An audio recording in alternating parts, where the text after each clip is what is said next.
Hello दोस्तों। Bitcoin का daily weekly analysis next week में क्या हो सकता है, चलो देखते हैं। बहुत इंटरेस्टिंग होने वाला है क्योंकि ये जो 2 दिन में बिटकॉइन ने जो भी किया है वो हमको देखना है कि बिटकॉइन आगे क्या कर सकता है। तो चलो देख लेते हैं कि बिटकॉइन में कल और पूरे वीक में हम क्या कर सकते हैं। ठीक है, तो आप देख सकते हो ये बिटकॉइन का डेली कैंडल है। और डेली कैंडल आज का जो अभी बना है, अभी तक का, अभी तो 6 घंटे बाकी है ये डेली कैंडल खत्म होने में। लेकिन ये पूरा इनवर्स हैमर बना है। और इनवर्स हैमर मतलब नेगेटिव पैटर्न होता है। तो डेली में तो नेगेटिव पैटर्न बन रहा है अभी अभी के लिए। अभी 6 घंटे बाकी है, हम कुछ बोल नहीं सकते, लेकिन फिलहाल कुछ अच्छा तो पैटर्न जो है बना नहीं है। तो ये पैटर्न तो अच्छी अच्छी चीज नहीं बता रहा है कि भाई बिटकॉइन बुलिश है यहाँ से। ठीक है, दूसरी बात ये भी है, आगे के 3 दिन से वो वही लेवल से रिजेक्ट कर रहा है। यहाँ पे भी रिजेक्ट किया है, यहाँ पे भी रिजेक्ट किया है, यहाँ पे वही लेवल पे रेजिस्टेंस भी है। तो उसी वजह से ये लेवल इतना इमीडिएटली टूट नहीं रहा है। अगर ये चीज हम 4 आवर की टाइम फ्रेम में देखेंगे तो आपको क्लैरिटी आ जाएगी कि भी 4 आवर में जो बिटकॉइन कर रहा है वो क्या कर रहा है, मतलब क्या दिखाना चाहता है हमको। तो ये 4 आवर का टाइम फ्रेम है। और 4 आवर के टाइम फ्रेम में आप थोड़ा ध्यान से अगर देखो तो यहाँ पे पता चलेगा आपको कि देखो ये उसका लाइफ हाई था ऑलमोस्ट, ये दूसरा हाई है और आज का ये तीसरा हाई है। अब देखो ये उसका फर्स्ट लो था और ये उसका सेकेंड लो था। तो अगर आप 4 आवर की टाइम फ्रेम में देखो तो स्ट्रक्चर कुछ ऐसे बन रहा है। ठीक है, तो ये लोअर हाई लोअर लो का स्ट्रक्चर बन रहा है, मतलब बेरिश स्ट्रक्चर बन रहा है। बुलिश स्ट्रक्चर नहीं बोलते इसको, हम बेरिश स्ट्रक्चर बोलेंगे। 4 आवर की टाइम फ्रेम में एटलीस्ट बिटकॉइन बेरिश जा रहा है। यहाँ पे भी दिक्कत आ रही है उसको, यहाँ पे भी दिक्कत आ रही है, यहाँ पे भी दिक्कत आ रही है। ये लेवल उसने ब्रेक किया, नो डाउट, और यहाँ पे कंसोलिडेशन भी हो रहा है।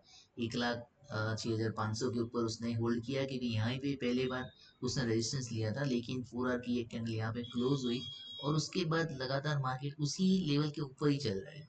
तो ये लेवल सस्टेन हो रहा है 1,06,500 का।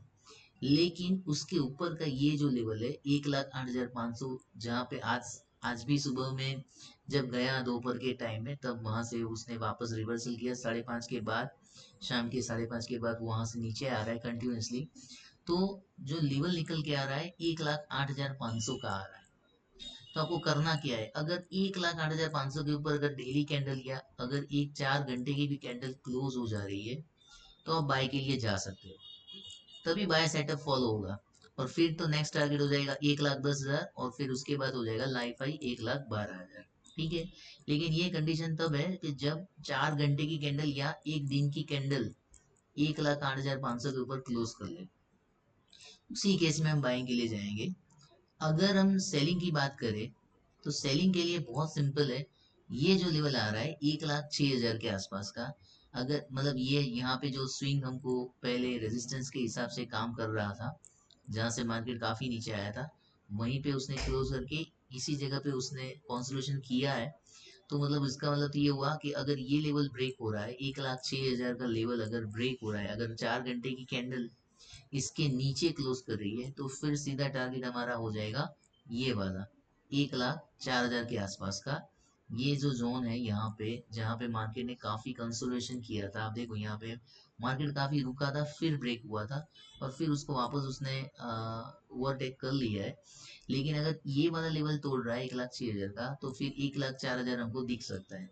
अगर 1,04,000 भी तोड़ रहा है तो फिर ये वाला हमारा नेक्स्ट टारगेट रहेगा 1,00,000 के आसपास का। तो बिटकॉइन में मुझे थोड़ा स्ट्रक्चर बेरिश लग रहा है। अभी तक का जो स्ट्रक्चर बता रहा है बिटकॉइन पूरा पूरा बेरिश है।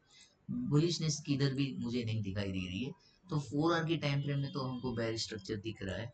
हालांकि वीकली टाइम फ्रेम देखें तो वीकली टाइम फ्रेम में कैंडल अच्छा खासा अभी ग्रीन बना हुआ है। ऐसा नहीं है कि वीकली टाइम फ्रेम में कुछ गलत बता रहा है, लेकिन वीकली टाइम फ्रेम में भी यही निकल के आ रहा है कि अगर 1,08,500 तोड़ेगा तब भी हम उसमें बाय में एंटर होंगे, तब तक हम बाय में एंटर नहीं होंगे। आज सुबह में मतलब कल सुबह जब 5:30 हो गए वीकली कैंडल खत्म हो जाएगा। तो वीकली कैंडल हो जाए तो भी वीकली कैंडल से तो कुछ ज्यादा नहीं मिल रहा है, वीकली कैंडल तो बुलिशनेस बता रहा है। ठीक है, ये 4 कैंडल उसने वीकली में नेगेटिव बनाने के बाद आज पूरा कैंडल अच्छा खासा ग्रीन बना है। तो ऐसा भी बोल सकते हैं कि वीकली में तो अच्छा खासा दिख रहा है, लेकिन डेली और 4 घंटे की टाइम फ्रेम में हमको अच्छा नहीं दिख रहा है। तो ये अपने लिए वीकली टाइम फ्रेम में भी आपको दिखता है, यहाँ पे बहुत अच्छा सपोर्ट है। ठीक है, हालांकि ये सपोर्ट तो बहुत टाइम से टेस्ट ही नहीं हुआ है, और उसके बाद हमको ये सपोर्ट भी बहुत अच्छा मिल रहा है, 99,000 के आसपास वाला।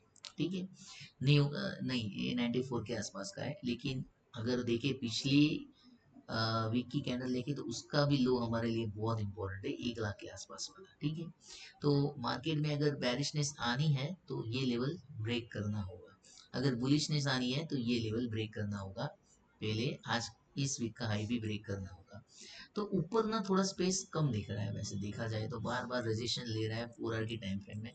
तो अगर कुछ अच्छा न्यूज आ रहा है तो ऊपर का भी कर सकता है। ठीक, लेकिन अगर शॉर्ट टाइम फ्रेम में जो है 4 आवर की या डेली के टाइम फ्रेम में देखें तो अभी स्ट्रक्चर में कुछ अच्छा खासा कुछ दिखाई नहीं दे रहा है, और इंट्राडे के लिए हमको 4 आवर और डेली टाइम फ्रेम ही फॉलो करना चाहिए। लॉन्ग टर्म के व्यू से अगर जाएंगे तो बहुत अच्छी बात है कि 1,12,000 जैसे ही क्रॉस करेगा बिटकॉइन काफी अच्छा रनअप दे सकता है, कम से कम 3 से 4 हजार पॉइंट तो दौड़ ही जाएगा। ठीक है, तो बिटकॉइन में अभी के लिए मुझे इतना ही दिख रहा है। अगर अवली कैंडल देखे, अवली कैंडल में आपको दिखेगा कि बहुत जबरदस्त कॉन्सलेशन हुआ है, और ये सैटरडे संडे में तो कुछ भी नहीं किया है। और दूसरा आपको ये भी देखने को मिलेगा, अवली टाइम फ्रेम में अच्छा खासा उसने बुलिशनेस यहाँ पे दिखाया, लेकिन बाद में ये जो मोमेंटम है बहुत स्लो हो गया है, ऑलमोस्ट किल हो गया है, और यहाँ से तो मार्केट ने वीकनेस दिखाना स्टार्ट किया। आज ब्रेकआउट हुआ था 4:30 के आसपास, लेकिन वापस जितना पंप हुआ था उतना वापस डंप हो गया, तो मार्केट में कुछ बाइंग है नहीं। तो 1 आवर की टाइम फ्रेम में, 4 आवर की टाइम फ्रेम में और डेली की टाइम फ्रेम में मार्केट बेरिश है। ठीक है, तो लेवल्स मैंने दे दिए, लेवल्स वापस मैं बता रहा हूँ, 1,08,500 के ऊपर अगर क्लोज कर रहा है 4 घंटे का कैंडल बाय में जाओ, 1,06,000 के नीचे अगर क्लोज कर रहा है तो सेल में जाओ। ठीक है, टारगेट दोनों साइड बता दिए, अगर बाय में जा रहे हो तो 1,10,000 फर्स्ट टारगेट हो जाएगा, 1,12,000 सेकंड टारगेट हो जाएगा, और फिर 1,15,000 थर्ड टारगेट हो जाएगा। ठीक है, अगर सेल में जा रहे हो, अगर सेल मिल रहा है हमको 1,06,000 का, अगर क्लोज कर रहा है 4 आवर का कैंडल, तो हमको टारगेट मिलेगा 1,04,000, 1,02,000 और फिर 1,00,000। तो बिटकॉइन के लिए अभी इतना ही मैं बता पाऊंगा। Bitcoin is continuous moving quantity, तो न्यूज़ के बेस पे भी उसमें काम हो रहा है। तो अभी का जो व्यू है, शॉर्ट टर्म व्यू थोड़ा मेरा बेरिश है। वीडियो अच्छा लगी तो लाइक करें, शेयर करें, सब्सक्राइब करें। जय हिंद।